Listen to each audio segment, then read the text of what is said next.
This is an addition that I'm putting on my house, and guess what? My builder doesn't have a budget. For just a moment, what could go wrong by the time this thing is built if I didn't have a budget? Did you know for the next 18 months, the government just decided not to have a budget, as in no debt ceiling? This just happened, and you know what? It could ruin us, it could ruin you. One shot, now the future is yours. Go! The right and the left do not get along, so much so that they can't agree on a new debt ceiling. So you know what? The government just decided that maybe we just don't need to have one at all. What if for the next 18 months, while Biden's in office, we can just print as much money as we possibly want? Well, I have news for you. As a businessman with hundreds of businesses, the secret to my success does include having a budget.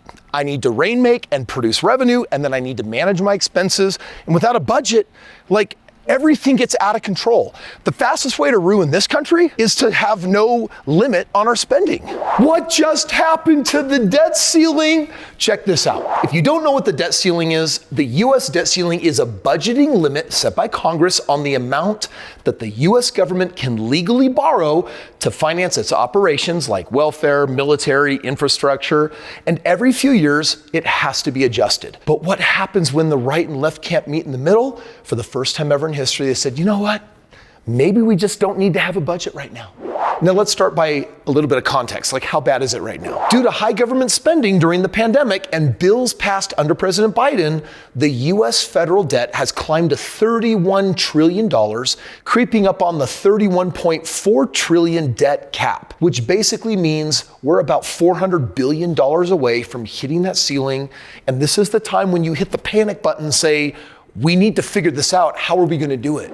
There's always an argument about the debt ceiling because the right and left have different wants and needs. And so before we ever hit that debt ceiling limit, both parties come together, they negotiate, they compromise, and together they raise the ceiling for spending that they feel like is going to be appropriate. It all works out. That is not what is happening right now. Guess what the proposed solution is?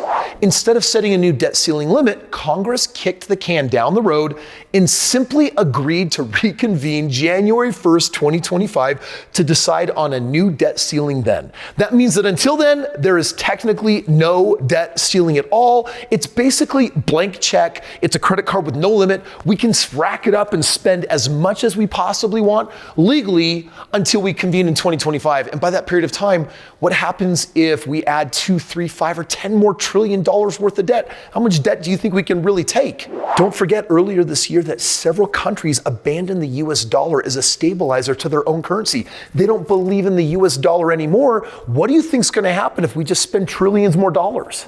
Well, the Wharton School projects that the US government will hit $50 trillion in debt by the year 2050. And with no debt ceiling in the way for at least the next year and a half, that number could be hit much sooner. Because again, without any debt limits, why wouldn't you approve a $2 trillion, a $5 trillion, a $10 trillion plan? Right now, we are doing record spending in a way that we ever have before. And with the president being able to kick it down the road to the next president, basically we're cleaning up themes from a long time ago while we're creating problems for our entire future. If we can get real for a moment, the government's doing this, but everyday average human beings do this. What do? They put their blinders on, they go to work, they do their 9 to 5, they collect their paycheck, they don't get ahead financially, they drop a little bit in savings, a little into the 401k, a little into the IRA, get their house paid off just a little bit more, and guess what? One day they wake up and realize, too much debt, not enough savings, and now that equals no financial future. That will eventually happen to this country. That's why every great nation has never made it longer than 500 years. But let's talk about your personal economy. And if you're a little nervous at the end of this video, I'm going to give you my actual cell phone so that you can text me if you want to talk about your plan or your financial game plan or getting a multimillionaire's perspective on what your game plan should be. I'm going to give you my cell phone. So literally at the end of this video, you can text me, we can connect with each other, and I can give you some ideas on how you solve for this in your own life. Well, a federal debt default is now off the table, but with the government spending likely to rise, plan on continued inflation, high interest rates, and the inevitable recession recession that will come from that. You know, I've been tracking inflation month over month for the last 18 months. And right now in the last 90 days, the government has successfully managed to get it from 7 to 6 to now just barely under 5%.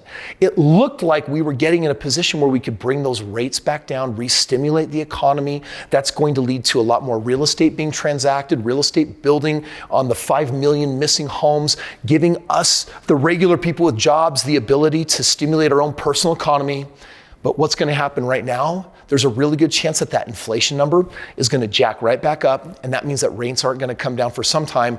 We're all being affected by this. It's making everything more expensive. It's making everything a burden. And there's something you need to do about it. One of the crazy things that I love to do is connect with as many humans as possible, and that means you. As in, this is my cell phone number, 385-217-3477. You can text me directly, and what people love to text about is their financial position in life and what I would do if I were them. I call that a game plan. And if you'd like to get $1 million game plan with me, all you got to do is text me and say, Kris, what would you do if you were me? And let's talk about it. Well, this is shaking up to be an interesting year. 2023 is going to be one for the history books. But I got good news for you. Recessions are an excellent opportunity at building fortunes. And there are 5 financial things that you should be doing in 2023. If you want to know what they are, click right here. Let me show you.